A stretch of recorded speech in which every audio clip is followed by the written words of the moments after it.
আসসালামু আলাইকুম। তো দর্পণকে যদি আমি 30 ডিগ্রি কোণে ঘোরাই তাহলে প্রতিফলিত রশ্মি নাকি আগের থেকে দ্বিগুণ অর্থাৎ 2 × 30 60 গুণ ঘুরে যাবে। কেন এটা হয় তার প্রমাণ আজকে আমরা দেখব। তো এই প্রমাণটা হালকা একটু জটিল, তো আমি আপনাদেরকে অনুরোধ করব মনোযোগ সহকারে এই ভিডিওটা দেখার জন্য। তো ধরলাম যে একটি রশ্মি আপতিত হলো এবং এই হচ্ছে আমাদের অভিলম্ব। তাহলে আপতন কোণ হচ্ছে থিটা। যদি হয় থিটা তাহলে প্রতিফলন কোণও হবে কত? থিটা, তাই না? একই কোণে প্রতিফলিত হবে, আমরা সবাই জানি প্রতিফলনের দ্বিতীয় সূত্র এটা।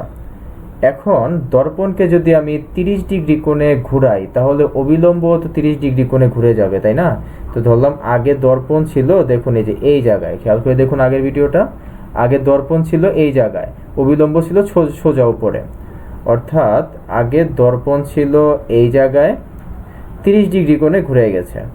আগে অবিলম্ব ছিল এইখানে এবং সেও কিনা 30 ডিগ্রি কোণে ঘুরে গেছে।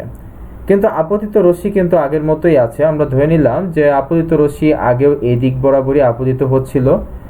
খেয়াল করে দেখুন এই কোণটা হচ্ছে থিটা। চিত্র দেখে যদি আপনি বোঝেন তাহলে দেখুন আগের চিত্রে এই যে উলম্বের সাথে এই কোণটা কিন্তু থিটা। তাহলে এখনও উলম্বের সাথে আপতিত রশ্মির কোণটা কিন্তু হবে থিটা। কিন্তু আপতন কোণ কত? আমরা যদি বলি আপতন কোণ তাহলে দেখুন অবিলম্বের সাথে কোণটা হচ্ছে থিটা প্লাস 30 এবং এটাই হচ্ছে আমাদের আপতনিত কোণ। তাহলে প্রতিফলিত কোণ কত হবে? হ্যাঁ, আপতন কোণের সমান হবে থিটা প্লাস 30, তাই না? তাহলে প্রতিফলিত হবে হচ্ছে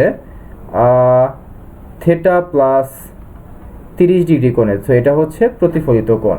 ঠিক আছে, এইটুকু তো আমরা বুঝলাম। এখন হবে হচ্ছে আসল খেলা।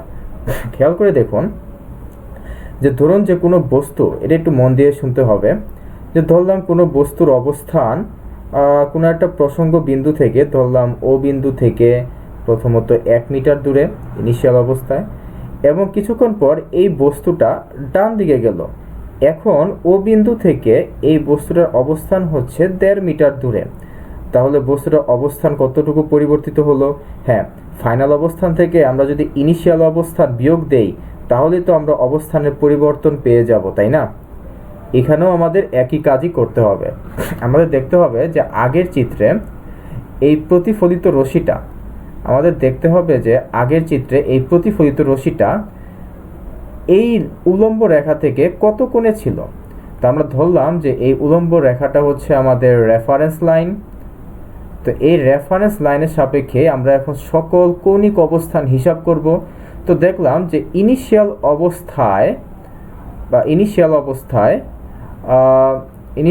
অবস্থায় এই প্রতিফলিত রশ্মিটি দেখুন এই রেফারেন্স লাইন থেকে থিটা কোণে ছিল। সো থিটা ইনিশিয়াল হচ্ছে থিটা। এবং ফাইনাল অবস্থায় খেয়াল করে দেখুন, ফাইনাল অবস্থায় একটু খেয়াল করে দেখি।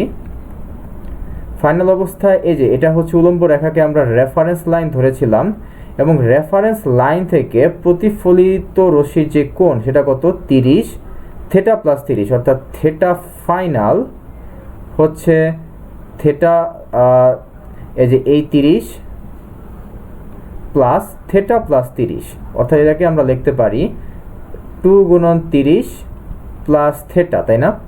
এখন দেখুন এখানে আমরা অবস্থানের পরিবর্তন কিভাবে পেয়েছিলাম? ফাইনাল অবস্থান থেকে ইনিশিয়াল অবস্থান বিয়োগ দিয়ে তো পেয়েছিলাম, তাই না? তো এখানেও আমরা কৌণিক যে অবস্থান তার পরিবর্তনটা আমরা, অর্থাৎ প্রতিফলিত রশ্মির যেই পরিবর্তন অর্থাৎ ডেল থিটা আমরা বের করতে চাই। আগে প্রতিফলিত রশ্মি ধরলাম এই জায়গায় ছিল, এখন প্রতিফলিত রশ্মি কত অ্যাঙ্গেলে ঘুরে গেছে। তো সেটা কীভাবে বের করব? আগের মতোই ফাইনাল থিটা থেকে আমরা ইনিশিয়াল থিটা যে আছে ওটা বিয়োগ দিয়ে দিব, তাহলেই তো হয়ে যায়, তাই না? এখন ফাইনাল থিটা কত? ফাইনাল থিটা হচ্ছে যে এইটা 2 × 30 প্লাস থিটা, এবং ইনিশিয়াল থিটা কত? এই যে একটু আগেই আমরা দেখলাম ইনিশিয়াল থিটা হচ্ছে জাস্ট থিটা ধরেছিলাম। খেয়াল করে দেখুন থিটা বিয়োগ চলে যাচ্ছে, অর্থাৎ আপনি যেই কোণে আপতিত করুন না কেন ডাজন্ট ম্যাটার, আনসার হবে 2 × 30 ডিগ্রি। অর্থাৎ মোরাল অফ দ্য স্টোরি হচ্ছে যে আগে প্রতিফলিত রশ্মিটা ছিল এখানে, এখন প্রতিফলিত রশ্মিটা এইখানে এসে পড়েছে, এই কোণটা হচ্ছে 2 × 30 ডিগ্রি অর্থাৎ 60 ডিগ্রি।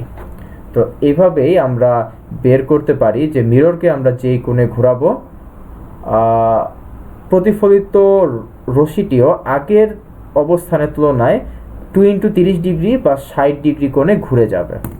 অ্যান্ড আমি আপনাকে বলে দেই, আমি তো এই মিররটাকে, ধরুন মিররটা তো আগে এভাবে ছিল, মিররটা তো আগে এভাবে ছিল, আমি কিন্তু একে এই দিকে ঘুরিয়েছি, তাই না? আপনি যদি উল্টা দিকেও আমি যদি এটাকে উল্টা দিকেও 30 ডিগ্রি করে ঘোরাতাম তাহলেও কিন্তু আনসারটা একই আসতো, অর্থাৎ 60 ডিগ্রি কোণেও ঘুরে যেত। এটা আপনারা নিজেরা একটু ট্রাই করে দেখবেন। ওকে, থ্যাংক ইউ।